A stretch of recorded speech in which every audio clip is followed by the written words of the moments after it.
Pemirsa, Anda menyaksikan program Happy Parenting. Sebagaimana kita ketahui, menjadi orang tua tidak mudah. Menjadi orang tua merupakan the hardest job you will ever love.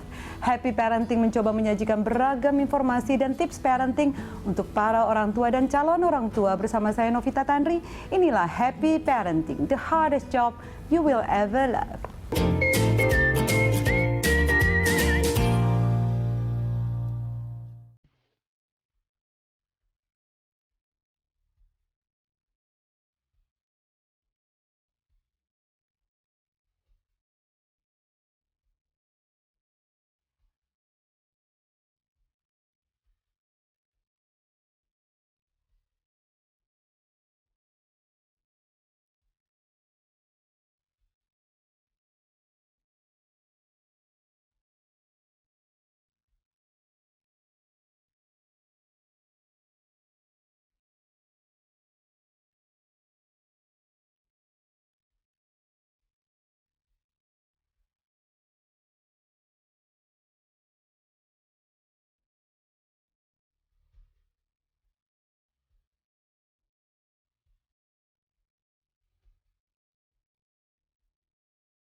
Revolusi di zaman kemerdekaan adalah sebuah perjuangan fisik, perang melawan penjajah dan sekutunya untuk mempertahankan negara kesatuan Republik Indonesia.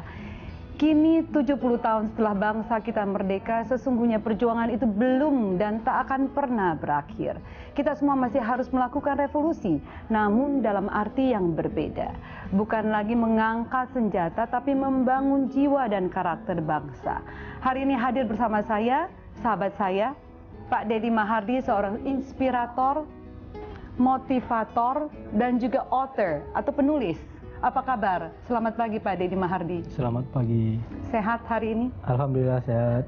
Segar terus ya? Ya, Bu Novita gimana, juga sehat? Sehat, Alhamdulillah, puji Tuhan, sehat. Hari ini kita bisa berkumpul bicara tentang revolusi mental untuk bangsa, Pak Deddy Mahardi. Ya. Saya mengenal seorang Deddy Mahardi dari Asosiasi Penulis dan Motivator dari seluruh Indonesia. Nanti kita hadirkan juga teman kita Pak William Wiguna di segmen 3 dan 4. Tapi sebelum itu saya kepengen tanya nih, gimana kabar keluarga? Apa kabar dengan kedua anak yang sudah beranjak dewasa? Ya, Alhamdulillah sehat-sehat Ibu. Ya. Sehat-sehat, Ya. Istri? Istri juga. Istri juga sehat-sehat. Bagaimana biasanya weekend menghabiskan waktu bersama anak dan istri? Hari ini kita quote and quote diculik ke acara Happy Parenting. Berkenan diculik ya, Pak Deddy? Ya, demi bangsa. Demi bangsa. Baik, kita kenal Pak Deddy Mahardi sudah menulis begitu banyak buku. Hari ini ada beberapa yang dibawa di sana, ada 1, 2, 3, 4, 5, 6, 7. 9 semuanya. Ada 9 totalnya, tapi hari ini kita bawa ada 7 ya. Dan yang paling saya pikir menggugah sekali adalah Messages of Act. Ya. Ini kita bicara tentang satu perbuatan sejuta pesan. Ini nanti kita akan tanya apa sih isi daripada buku yang berwarna merah ini ya, begitu membara.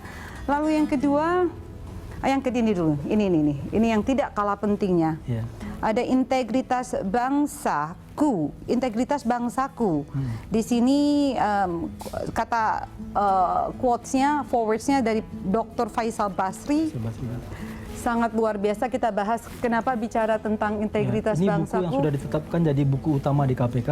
Oh, sudah ditetapkan sebagai buku utama di KPK ya? Dan dibedah di KPK. Oh begitu, wow luar biasa. Nanti kita bahas. Ini kenapa menulisnya tentang integritas bangsaku? Apakah sudah pupus integritas kita sehingga harus betul-betul diingatkan kembali?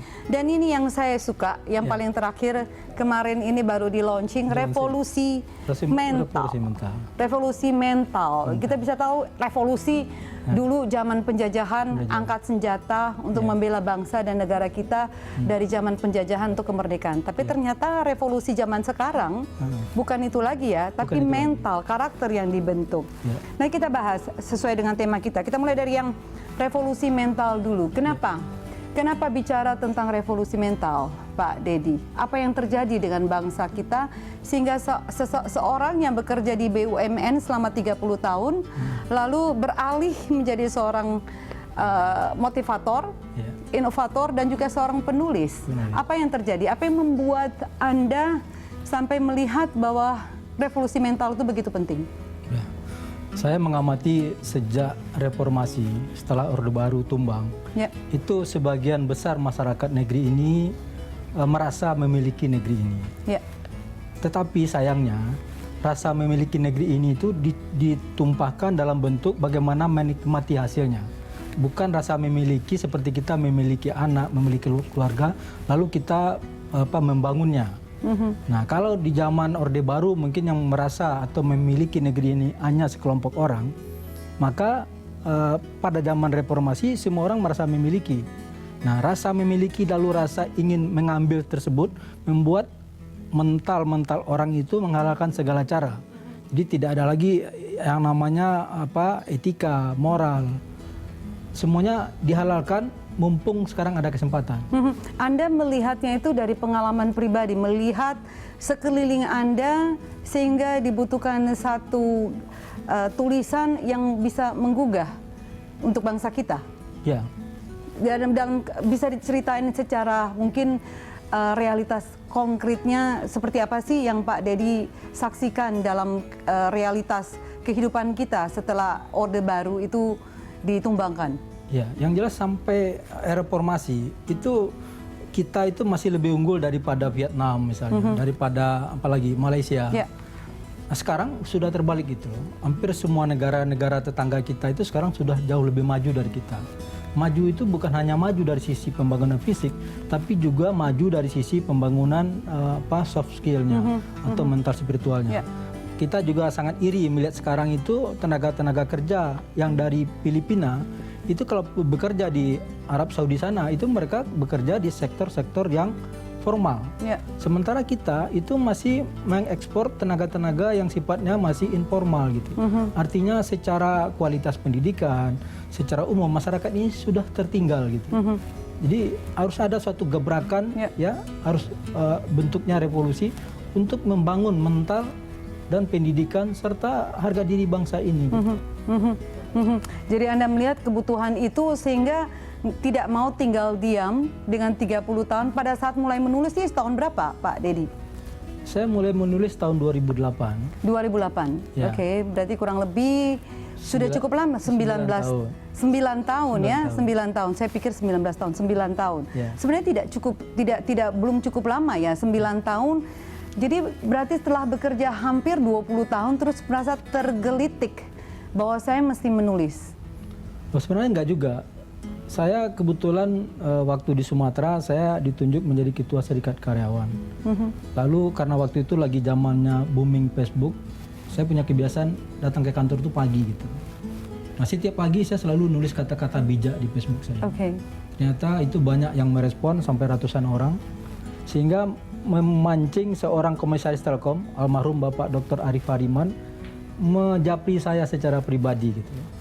Pak Dedi, Anda bukan public figure, bukan pejabat tinggi, tetapi saya lihat banyak sekali yang suka dengan tulisan Anda.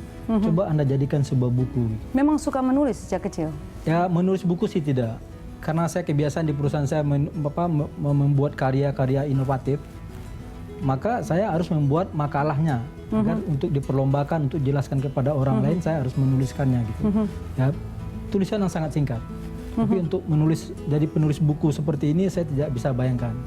Ini kayaknya yang Maha Kuasa yang menggerakkan saya untuk berbuat sedikit buat negeri ini, agar negeri ini menjadi lebih baik. Balik lagi dengan revolusi mental. Revolusi mental ini Anda tulis bukunya, apakah hanya karena melihat, bukan hanya ya, melihat bahwa memang harus ada gebrakan besar-besaran dengan revolusi dari karakter anak bangsa kita, atau Anda tujukan ini hanya khusus buat para pejabat atau pengambil keputusan dalam bangsa ini? Oh enggak, saya tujukan untuk semua elemen bangsa. Makanya saya tidak mau masuk kepada kelompok-kelompok partai politik atau kemanapun, karena saya ingin ikut. Anda bukan salah satu ini ya, bagian daripada partai politik di Indonesia. Ya. Saya ingin masuk ke semua elemen bangsa, ya, karena saya yakin kita berbeda-beda di negeri ini adalah takdir Tuhan. Ya, karena kalau Tuhan mau, Tuhan itu bisa menyeragamkan bangsa ini semua, Muslim semua, Kristen semua, atau Buddha semua. Kita ditakdirkan Tuhan untuk berbeda-beda. Jadi marilah dengan perbedaan itu kita bangun bangsa ini, bukan dengan perbedaan itu kita terpecah belah. Di sini menarik sekali nih, ada dari Ketua Abraham Samad, Ketua KPK maksud saya, Dr. Abraham Samad periode keempat yang mengucapkan selamat dan juga memberikan sambutan dalam buku ini. Dikatakan bahwa buku Revolusi Mental ini titik 2 ada kata sadari, introspeksi, dan pelajari serta teladani. Apa yang Anda bahas di sini dengan membuat 4 step-step ini di dalam buku ini? Ya, karena saya perhatikan banyak para tokoh, para elemen bangsa ini hanya berteriak-teriak menunjuk salah orang lain tanpa menyadari kesalahan sendiri. Jadi untuk revolusi mental itu menurut saya harus dimulai dari diri sendiri. Ya, kita dulu yang memperbaiki diri sendiri. Siapapun kita. Siapapun kita. Apakah itu kita level orang tertinggi di negeri ini atau kita rakyat biasa. Marilah kita mulai dari diri kita, dari keluarga kita, yang mudah-mudahan dapat menjadi inspirasi buat tetangga, buat lingkungan, sehingga akan melebar menjadi bangsa. Baik, segmen kedua saya ingin bahas tentang yang buku Integritas Bangsaku, Dulu, Kini, dan Nanti. Kita kembali lagi ya setelah segmen 1 ini. Revolusi mental adalah transformasi etos, yaitu perubahan mendasar dalam mentalitas, cara berpikir dan cara merasa dan cara mempercayai yang semuanya menjelma dalam perilaku dan tindakan sehari-hari. Tetaplah bersama kami pemirsa, kita akan kembali selepas jeda berikut ini.